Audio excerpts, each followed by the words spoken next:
بسم الله الرحمن الرحیم. ګرانو دوستانو، زه ستاسو ورور نجیب الله شینواری ډېر سلامونه مې ومنئ. دا زموږ د فیسبوک پاڼه ده شینواری سپیکس او په پښتو کې ورسره لیکلي د نجیب الله شینواری کرکټ تبصرې. د یوټیوب زموږ شینواری سپیکس او ټیک ټاک هم شینواری سپیکس دی. اوس راځو نن د انګلستان او د پاکستان ترمنځ لومړی ون ډے انټرنیشنل لوبه وشوه. د هغې په اړه سره خپل معلومات شریک کو. اول خو د انګلستان هغه اصلي ټیم هغه د کووډ د لاسه چې لکه کرونا شوی و، یو 3 پلیران 4 پکې د مینجمنت سټاف هغه کرونا شو، 2 کسان، نو ټول سکواډ یې د مخې غاړې ته کړ. دا یو بیل ټیسټ و انګلند دپاره، انګلستان دپاره، چې خپل یو خو بینچ سټرینث چې تا سره تا کوم لوبغاړي تیار کړي چې دا لوبغاړی نه نو دا به یې ریپلیسمنټ وي. یو داسې کسان چې هغه په ډومestic کې لګیا لوبه کوي او هغه ته راپورته کوي. بین سټوکس ایمرجنسي دپاره دوی راوسته کې، نو دوی غواړي همیشه چې میچ فټ شي کس، نو هغه پکې 98 ون ډے انټرنیشنل لوبې کړې وي، باقي ټول سکواډ 26 لوبې کړې وي، مطلب ټوټل 140. نو دا د انګلستان د دې نه مخکې چې تقریبا داسې وایي چې یو 15 کاله مخکې چېرته دغسې ان ایکسپیرینس کم تجربه لرونکی سکواډ میدان ته راکوز کړی و، او په دې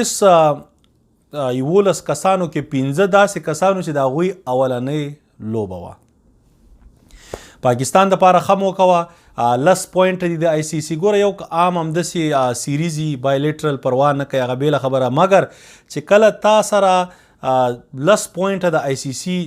په لاس درځي نو که بی ټیمي او که ار ټیمي پروا نه کوي. پاکستان دپاره بهترینه موقع وه چې دوی ته شکست ورکړي، ماتې ورکړي، دا 10 پوینټه ځان سره واخلي، او کم از کم باید د 3 میچونو کې 3 زما په نظر داسې ټیم نه دوی ګټلی وای، خو که 3 نه وي،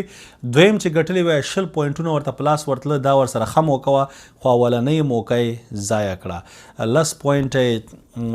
اخیستی شو مګر وای نه خیسته، او شروعات د دوی ډیر غلط شو. پاکستان اول بیټینګ کاوه 140 رنزي، ښه یو خو نوی سکواډ د انګلستان دی، او بیا چې راځي تا په 140 آوټ کوي. نو ما مخکې ویلو د پاکستان د ټیم په اړه، پاکستان ټیم ون ډے ټیم کې 2 کسان ډیر مهم دي، یو بابر اعظم، یو امام الحق. دا 2 کسان دوی سره داسې کسان دي چې دا باید خامخا ورته سکور وکړي. ډاون د order په رضوان باندې په ون ډے کې لږ ډیر پریشر، خو رضوان چې دی دام په راتلونکي کې دا ډیر مهم کس دی. خو نن دا 2 ټاپ order کې چې دي دې کې باید خامخا یو کس په وکټ باندې ودرېږي. نن امام الحق په 0 باندې اوټ شو، بابر اعظم هم ورسره 0 باندې لاړی. فخر زمان صاحب هماغه د ساوت افریقې والا خپل فارم کنټینیو کړی. ګوره همدا شی مهمي په کرکټ کې چې سکور وکړې، کنسسټنټ سکور کوه، ځکه ښه فارم کې ښه سور کې. نو فخر زمان صاحب سی روانو، مګر ورسره بل څوک نه و، رضوان په 14 اوټ شو. دا خو دا 13 رنزي ورته پکې شاداب وکړي، نو 140 ته ورورسې. په ون ډے کرکټ کې د انګلینډ خلاف 140 څه چې 250 ټارګیټ هم ټف دی. سره دی که پاکستان بالنګ لاین اپ ګوره چې کم سکوري، مخالف ټیم در باندې اټیکینګ راځي، او مخالف ټیم کې یو شی و چې ډیوډ میلان د هغوی T20 کې لوبه کوي، مخکې هم ټیسټ کې لوبه کړې، ون ډے هم یو 4 ون ډے کړي، نو هغه تیار بلدو. زیک کرالی دا ون ډاون پلیر د دوی دا په ټیسټ کرکټ کې لوبه کوي، دا هم ښه پراپر بیټسمین دی. نو دې دواړو ورته دا لوبه ډېره اسانه کړه، او داسې لوبه یې وکړه ته به چې هماغه د انګلینډ پلیران دې راوسته او دوی سره په مقابله کې اچولی دي. نو زما په نظر پاکستان دا لوبه سر نه هغه مینټلی ذهني چې ورته خلک را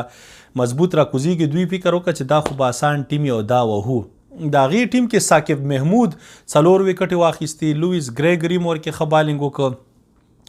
او بل پکې یو دغه کریګ اوورټن. ګوره هغه خلکو ورکې و، دا ثاقب محمود دوی سره لوبېدلی دی په PSL کې، هم د دې پلیرانو خلاف یې بالنګ کړی. لویس ګریګري سره تجربه و، نو چې چا سره تجربه دا موږ چې یو چې زموږ پلیران دي لیګونو کې ولوبېږي، اوس PSL کې چې کومه تجربه په لاس ورځي هغه همیشه ته د پاکستان خلاف یا چې هر اپوزیشن خلاف ته بیا هغه استعمالولی شي. نو ثاقب محمود 4 وکټې واخیستې، 10 اووره یې وکړه، یو میډن 42 رنزې 4 وکټې.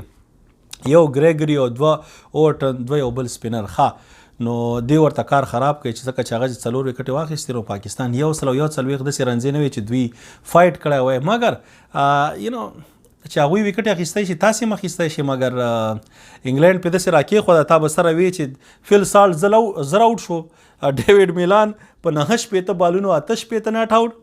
and زیک کرالي دا ټیسټ کرکټ کې لوبه کوي 1 ډاون په 50 بالونو ته 50 رنزې وکړي نو یو ټیسټ پلیئر هم راځي په تا دومره رنزې کوي خیر دا سټارټ دی د ټور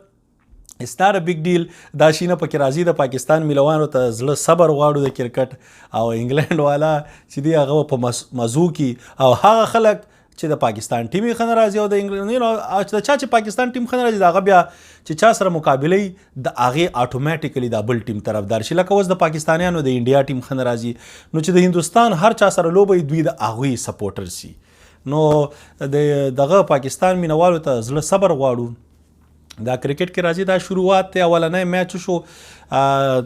د دوی بالنګ یو څه پریکټس وشو خو نن سبا داسې کرونا وخت ته 2 هفتې مخکې یو ملک ته ځې 15 ورځې ته باید پریکټس وکړې ته باید تیار یې از نو ایکسکیوزز بٹ اټس اوکے فرست گیم دی لیټس سی چې دویم گیم کې به څنګه چل کېږي او 2 ورځې وروسته به دویم گیم شروع کېږي خو زما په نظر باندې هغه دویم گیم په برمنګم کې دی نو برمنګم د پاکستانیانو مرکز دی او الته په 10 جولای یا سبا نه بل سبا پاکستانیانو مرکز دی د پاکستان کراؤډ سپورټران به ډیر راځي د کارډیف په نسبت د برمنګم وکټه چې دا هغه ښه ده هغه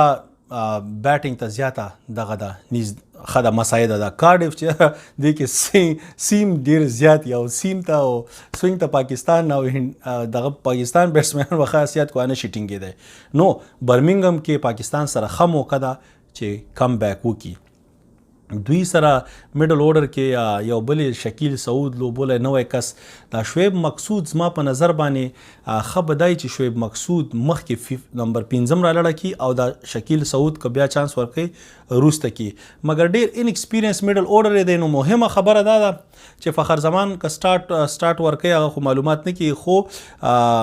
دغه امام الحق اینڈ بابر اعظم دا باید یو اینډ هولډ کی او پس د هغې نه چې دی بل اینډ کې ورسره څوک سکور وکړي سپین ډپارټمنټ د پاکستان سخت کمزوری ښکاري ځکه شاداب چې دی بیټینګ ښه کولی شي مګر بالنګ نن سبا هغسې نه کوي نو پاکستان سره باید عثمان قادر دوی سره یو هغه ولوبئ دوی سره باید وکټ ټیکینګ آپشنز وي په بالنګ کې شاهین افریدي او خیر مار د څه وي چې دا اولنۍ لوبه دومره زیاتې دغه پې ضرورت نشته معلومات به شي وی بایله ډېر خرابه یې بایله ده په داسې دغې بایله ده چې بس پوه شوې د خندا دغه لوبه زه اریان شوم یو سل او یو څلوېښت رنزې هغه هم د داسې ټیم خلاف چې که د دوی افغانستان سره هم لوبه وای موږ به سخت خوشحاله وای چې زه دا خو داسې خلکو سره مخامخ شوي چې دا دونه تجربه کار نه دي مګر ګوره انګلینډ د انګلینډ چې ورلډ چیمپین دی په 1 ډے کې T20 کې هم سالډ فورس دی دوی همیشه د دوی یو پلیران چې دي 11 هغه بیلډ کړي ورسره بنچ سټرینث بیلډ کړي بیا هغې نه وروسته نور هم داسې پلیرانې لکه دا چې سره داسې ایمرجنسي حالات اوسه پورې کرکټ کې ډېر کم راغلی مګر هغه راشي او مخالف ټیم بیا داسې ووایي چې هغه څوک چې هلته اوس په کرنتین کې دی هغې ولا دا خو زموږ ځای هم نیوی شي نو معلومات به کېږي سبا نه بل سبا او بیا پې خبره کوو زما په نظر باید برمنګم کې پاکستان کم بیک وکړي او دا دویمه لوبه به پاکستان وګټي ونډې معلومات به وشي ستاسې ټولو د کتنو نه شیر کولو نه یو جهان مننه دا زموږ فیسبوک پاڼه ده شینواري سپیکس ورسره پښتو کې لیکلي نجیب الله شینواري کرکټ تبصرې په